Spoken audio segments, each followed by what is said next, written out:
اندھے جانور کی قربانی کا کیا حکم فقہا نے نقل کیا ہے؟ چنانچہ جس جانور کی آنکھ کی بینائی بالکل یا اکثر چلی گئی ہو، اکثر آنکھ کی بینائی چلی گئی ہو یا یہ کہ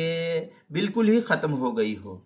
تو ایسی صورت میں ایسے جانور کی قربانی جائز نہیں ہے، یہ عیبدار شمار کیا گیا ہے۔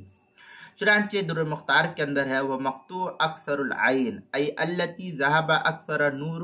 عینہا، اس طریقے کی عبارت جو ہے نقل کی ہے در مختار، جو زکریا بک ڈپو دیوبند کا ہندی نسخہ ہے، اس کے 90 جلد صفحہ 468، اور جو کراچی کا چھپا ہوا نسخہ ہے فتاوی شامی کا، اس کی 6 جلد صفحہ 323، فتاوی ہندیہ اس کی 5ویں جلد صفحہ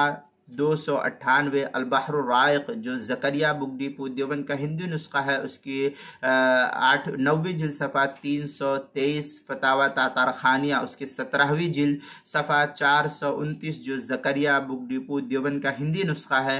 اور آپ کے مسائل ان کا حل اس کی 4 جلد صفحہ 188، کتاب المسائل اس کی 2 جلد صفحہ 317 پر بھی اس کو نقل کیا گیا ہے۔